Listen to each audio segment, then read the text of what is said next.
Hello everyone, welcome to Point of Insanity Game Studios, Geekery and General Podcast. My name is Al. This episode may come off as a bit rambling and off the cuff because, well, it pretty much is. And the topic of today's show is taking back the Backrooms. So the topic of the Backrooms is something I have discussed several times on my show. I am a fan of the Backrooms, and I'm a part of a Facebook group dedicated to the Backrooms. I also wrote a role-playing game with a friend of mine called Caught in the Backrooms. And when I released that, I also recorded an album of music called The Backrooms Vibe, which contained some tracks inspired by the Backrooms. So I guess you could say this is something that I've got a little bit of knowledge and a little bit of passion about. I was inspired to record this episode after I saw a post on my Backrooms Facebook group last week. So this would have been, again, near the end of December.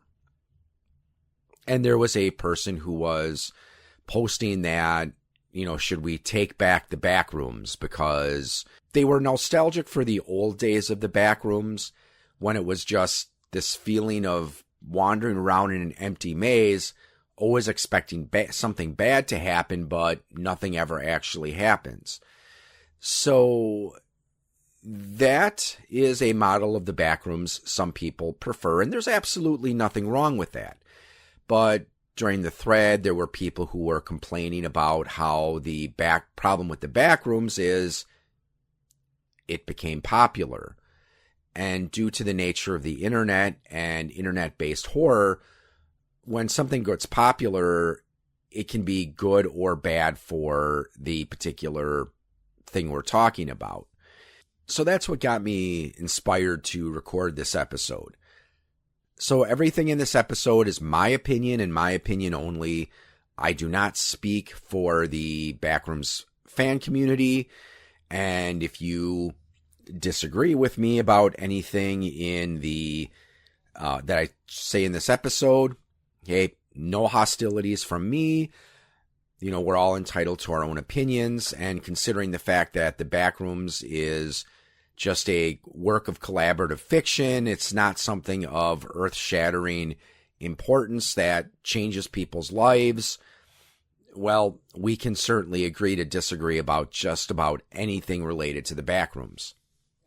So, can we take back the Backrooms? In my opinion, the answer is no. And that's because there's not really anything to take back. Because first, I have to say, I hate that saying sometimes when I hear people say, we're taking it back, we're going to take something back. And it implies that something was taken from you, and that's not always the case. Now, legally, the Backrooms is considered under Creative Commons license, which means anyone can make any piece of media or anything they want related to the Backrooms because it's sort of in public domain, I guess you could say. Well, maybe not technically public domain, but it's not owned by any one person or corporation. So if you compare that to something else that I'm talking about a little today, the Slender Man. And I think that it's appropriate to talk about both the Slender Man and the Backrooms because both of them are pieces of internet horror that had very humble origins and just exploded to something far beyond what it was probably initially intended to be. Now, the person who originally came up with Slender Man is a gentleman by the name of Eric Knudsen, and he would post on the Something Awful forum under the name Victor Surge. So we know who created Slender Man, and he would actually end up copywriting Slender Man. And there was an interview, I don't remember if it was on YouTube or if it was an article I read, but he was quoted as saying that he felt like he's no longer Slender Man's creator, but Slender Man's agent. And the reason that he put Slender Man under copyright is because I guess he wasn't happy with some of the stuff he saw people doing with his creation, which is completely and totally understandable. So he wanted to put it under copyright so there at least be a little bit of creative control. Now, I would also like to take a moment to recommend a YouTube video I saw. Unfortunately, I don't remember the name of the channel, but it's called The Rise and Fall of Slender Man. It's about a 40-50 minute video, so kind of long, but I really enjoyed it, so I highly recommend you look that up. And that's another thing that inspired me to talk about this, as well as a couple other videos I saw that were titled "The Backrooms Are Ruined." Now, honestly, I don't think I would necessarily go so far as to say the backrooms have been ruined, but I do understand people who think that the backrooms have gone in a different direction than what it may have originally intended to be.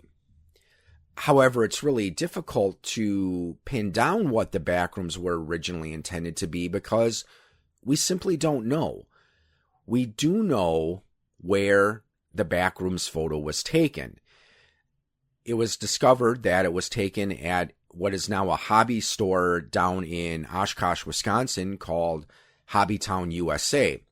And some of my listeners, you might remember several episodes ago, I actually interviewed the gentleman who owns that shop, and we talked a little bit about the history of the building and the impact that this has had on his business. However, even though we know where the backrooms photo was taken, we still don't know who posted the now famous paragraph about how if you no-clip out of reality, you end up in the back room surrounded by moist carpet and wallpaper and fluorescent lights. So whoever made that post still hasn't come forward yet.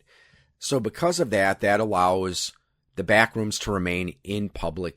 Well, again, not public domain, but that allows it to be under this Creative Commons. And that's why I think you can't really say take back the back rooms because no one took it from you. It's this abstract concept. I guess the best way I could think to describe the backrooms is it went from this viral photo to a collaboratively created fictional setting. And because of that, there's a lot of different interpretations of the backrooms, just like there's been different interpretations of the Slender Man over the years. Now, to go back to that documentary I mentioned, well, not documentary, YouTube video I saw, The Rise and Fall of Slender Man, the person who created that video actually did a really good job. They talked about how Slender Man just kind of came out of nowhere and exploded onto the internet horror community. It started out similar to the backrooms. It just started out as a couple of photographs. But then it grew from there. And soon you saw people making more photographs of the Slender Man, more fan art. Then eventually there were video games of the Slender Man. Probably one of the most well-known being Slender, the 8 Pages, which I have played, and for the minimalist approach it takes, that game is actually pretty scary and very well executed. And after the video games, we started seeing the web series. Probably the most well-known and most successful Slender Man-inspired web series is Marble Hornets. There's a couple others I've seen, like I think it's called Tribe 12.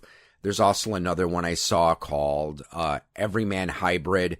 So they have their own different takes on the Slender Man and their own interpretations of the mythos that may or may not align with what Eric Knudsen originally envisioned for the Slender Man.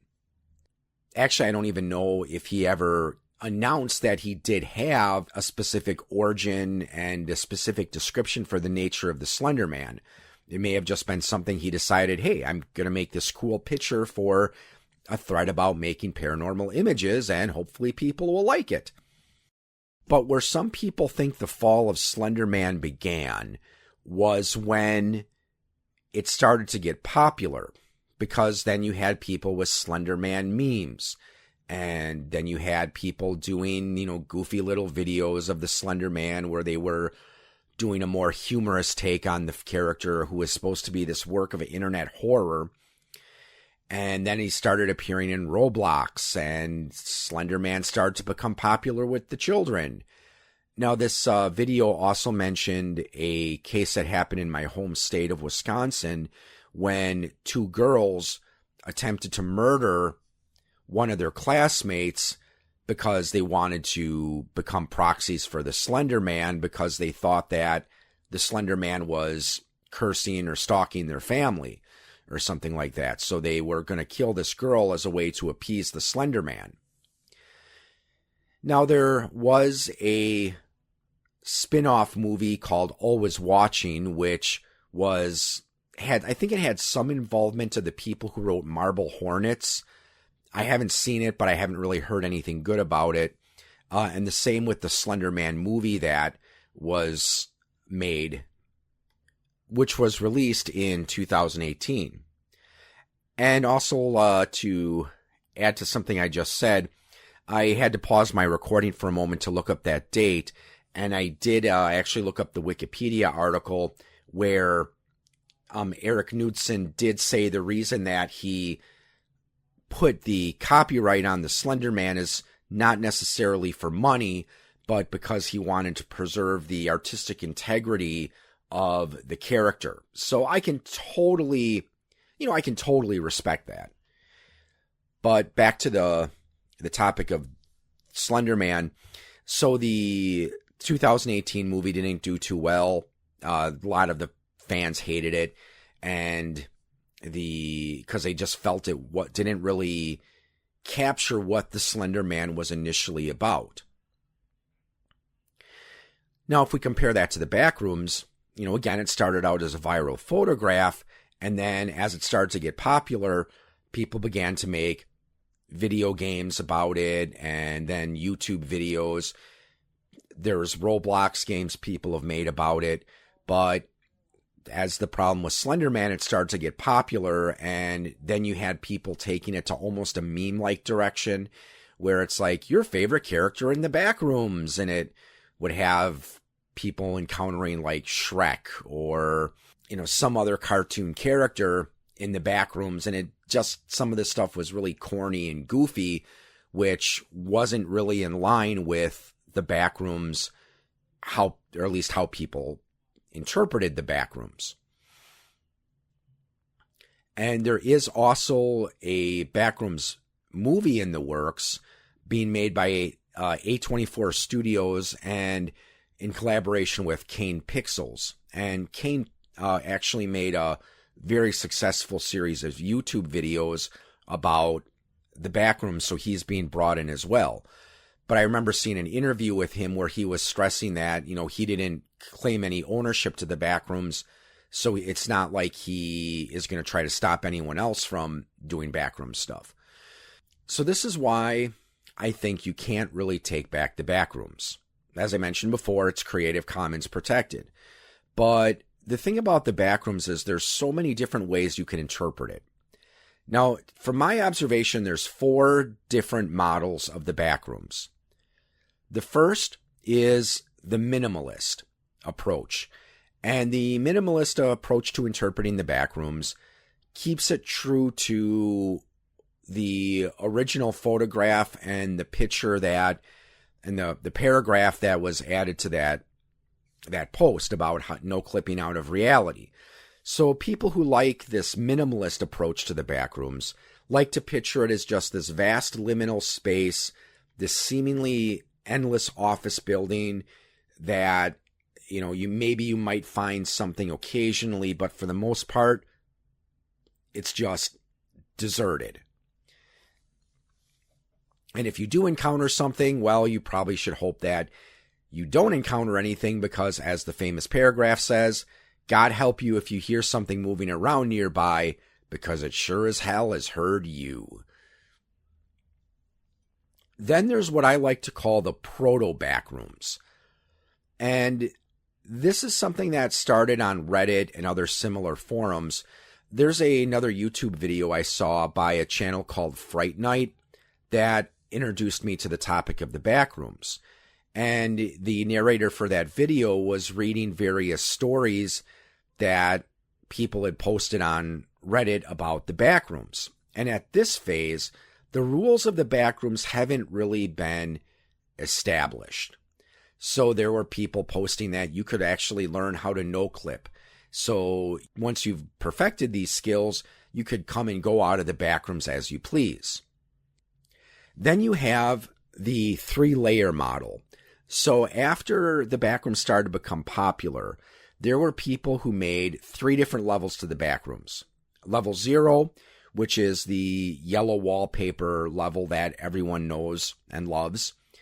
Level 1, which looks like a vast warehouse or factory. And then level 2, which is just this seemingly endless corridor that's surrounded by steam pipes and water pipes, so it can get very hot in there, and occasionally you'll have hot water or steam spray from these pipes that could potentially hurt you. And then on the other end of the spectrum, we've got the expansionist approach. So the expansionist approach is what I used when my friend and I wrote Caught in the Backrooms. So this is the model of the Backrooms that likes to picture it as being a series of connected worlds, each of them different, because, hey, while we all like the terror of being caught in what seems to be a vacant office building, it gets old fast. So people came up with all these levels. Like there's one level, the moon, where you're on a plastic globe of the moon that is actually in a huge den or study of some kind, and there's this gigantic man that occasionally comes and dusts off the globe, so you got to be careful that he doesn't knock you off. And then some of the levels were less than serious, like the famous one, Level Fun, where you are chased around by creatures called the Partygoers. Probably my favorite joke level is called Mild Hell. So it looks like a large college campus, but no matter what you do or where you go, minor annoying things will happen to you. Like the street could be perfectly dry, and then all of a sudden the inside of your foot gets wet like you stepped in a puddle. Or let's say you microwave a burrito to eat. Well, the outside is, no matter what you do, it's like the outside is always going to be hot, but the inside is always still going to be solid ice cold. So again, there's just so many different levels people have made that, and some of them I admit are better than others. Some of them are kind of corny. When I wrote the Track Mapper's Guide to Levels, which covered levels 3 through 99, there were several levels where I had to do some modification because, well, it just, the entry on Wikidot didn't really give me much to work with, so I had to fill in some details in order to make a level more interesting and more than just a place that you would be stuck at. So that's why I think the Backrooms really can't be taken away, and why we really don't need to take it back, because you are welcome to use whatever version of the Backrooms you want should you decide to create your own piece of Backrooms media, whether it's a game or a YouTube series or a movie. You know, because like I said, I mentioned Kane Pixels before, and he has his own particular idea about the Backrooms, which is unique to his little universe he created. And that's not the same as the Backrooms universe that I envisioned when I wrote Caught in the Backrooms with a friend of mine. Just like people who've made different video games about the Backrooms, you know, they have their own ideas that they've thrown in there as well. Now, there is something I will agree with, and that is, yes, popularity has harmed the Backrooms in some regards, in that you have people making this stuff out there that's either sloppy or corny or just, you can't take it seriously. Fortunately, there's a very, very easy way to deal with a piece of Backrooms media you don't like. Don't watch it. If someone makes a video of someone being chased by Shrek in the Backrooms, and, well, you think it's corny and stupid and lame. Well, there's tons of other videos on YouTube you can watch. So I guess that's just my 2 cents. So I hope you enjoyed listening to me ramble for about 20 minutes or so here about the Backrooms. And again, it's just my opinion. I think that the Backrooms still does have a future to it. I know that Slender Man has more or less become irrelevant nowadays. You don't hear much about Slender Man, and I don't think anyone's really making any new Slender Man games, but I think the Backrooms still has a few years in it. Well, with that said, I'd like to thank you for listening, and have a wonderful day, everyone. You have been listening to a presentation of Point of Insanity Game Studio. Visit us on the web at www.poigamestudio.com. Follow me on most social media sites at POI Game Studio, and check out my music channel on YouTube at Al Seeger Music.